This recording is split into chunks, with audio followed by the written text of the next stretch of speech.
Assalamualaikum warahmatullahi wabarakatuh. Bertemu lagi dengan saya, Eis Ramalia, NIM 1806047, kelas 4 PGSD 2018, IKIP Siliwangi, Bandung. Untuk video kali ini, saya akan memperlihatkan kepada teman-teman semua bagaimana sih kegiatan saya di siklus ketiga ini. Penasaran? Yuk kita lihat bersama.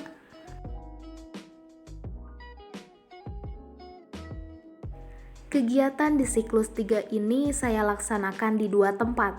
Yang pertama yaitu di Fotokopi Puji Film, terletak di Jalan Raya Cilamaya, Kecamatan Jatisari, Kabupaten Karawang. Tepatnya di seberang SD Negeri Jatiwangi 1. Fotokopi Puji Film ini merupakan salah satu fotokopi terbesar di Jalan Raya Cilamaya, menyediakan berbagai macam alat tulis, alat kantor, alat elektronik, dan lain sebagainya.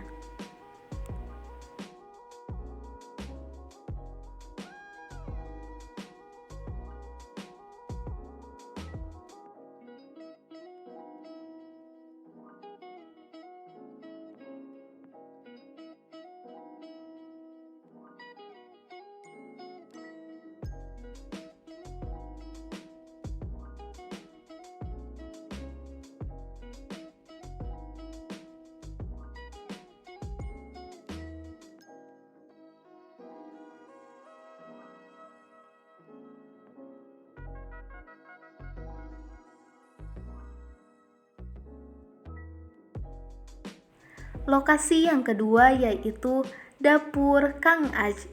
Dapur Kang Aj terletak di Jalan Raya Cilamaya, Kecamatan Jatisari, Kabupaten Karawang, tepatnya di samping MN Sel Jatiragas. Dapur Kang Aj menyediakan nasi goreng dan kue tiaw dengan berbagai topping, dimulai dari harga 10.000 sampai 15.000. Dapur Kang Aj ini buka dari pukul 4 sore sampai pukul 12 malam.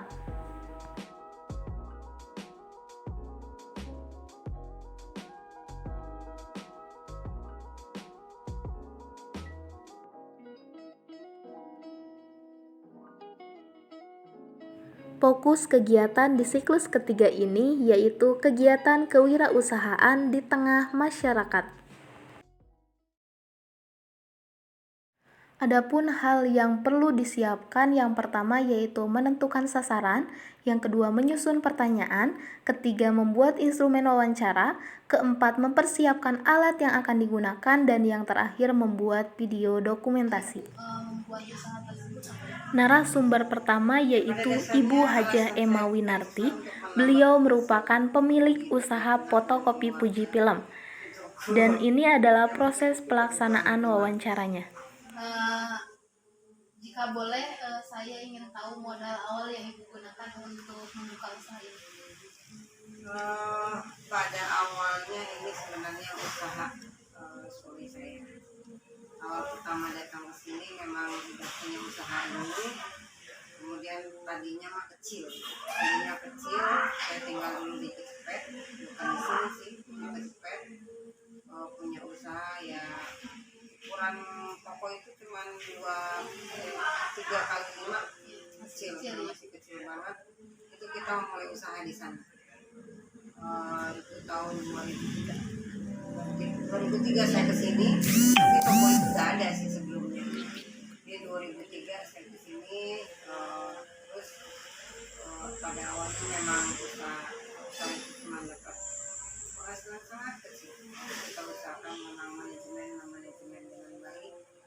Alhamdulillah manajemennya ada duit sedikit, kita tabung, kita kumpulkan, udah ada beberapa kita berikan barang kembali. Jadi uang tersebut tidak dihabiskan. Jadi kalau misalnya ada penghasilan kita putarkan lagi dengan barang. Jadi kira-kira penghasilan sekian kita harus tidak mengambilnya paling cuma 20% untuk kebutuhan sehari-hari saja. Kan Ibu sekarang masa pandemi ya Ibu, pandemi ini berdampak enggak untuk UKM Ibu? Sangat. dari penghasilannya berbeda. sangat-sangat berbeda. Dulu usaha ini kan boleh dibilang berdampaknya dengan anak-anak sekolah. Biasanya anak-anak sekolah penghasilan juga ada. Tiap hari anak-anak ada aja yang beli. Ini kan karena kita dagangnya alat-alat tulis kantor, kemudian yang berkenaan dengan administrasi dan segala macamnya. Jadi pas ketika pandemi itu sama sekali ya orang butuh buku, butuh apa, orang nggak belajar. Jadi tiap udah 2 tahun ajaran ini ada aturannya, tiap tahun ajaran kita punya dapat istilahnya orang bilang penghasilan panen lah gitu ya. Itu nggak ada. Udah 2 tahun nggak ada sama pandemi. Karena orang online. Kemudian biasanya ada anak-anak yang fotokopi catatan, fotokopi buku, fotokopi tugas, tidak ada sekarang. Orang kan online semua, jadi nggak sangat berdampak.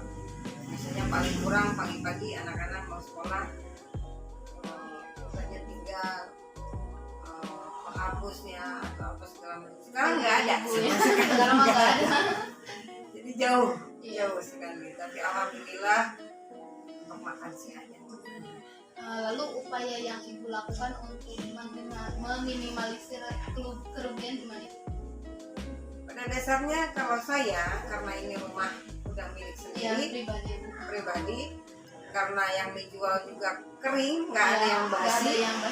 Jadi untuk kerugian sangat minim. Jadi kalau misalnya nggak ada juga yang beli, dia nggak ada yang basi di toko. Terus paling ya minimalisir, paling kalau penghasilan berkurang terus pengeluaran tetap, paling kita akan meminimalisir pengeluaran yang Narasumber kedua yaitu Bapak Agung. Bapak Agung merupakan pemilik usaha dapur Kang Aj, dan ini adalah proses pelaksanaan kegiatan wawancara yang saya lakukan kepada Bapak Agung. Hanya di sini saja atau ada di lain tempat? Alhamdulillah sekarang ada 2 outlet. Kenapa nggak bisa tangkap layar aja di pas edit video?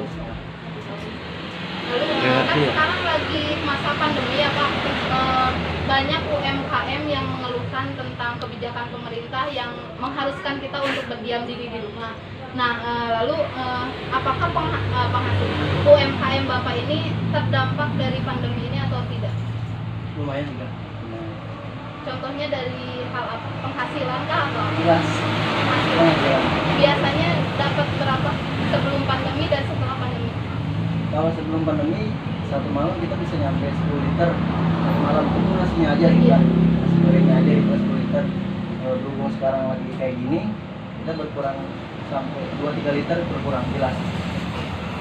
Lalu upaya yang Bapak lakukan untuk menanggulangi kerugian yang Bapak hadapi di masa pandemi ini Pak, bagaimana? Apakah dengan Bapak menjual nasi goreng secara online atau gimana? Ya betul. Kita sekarang pakai sistem jemput bola.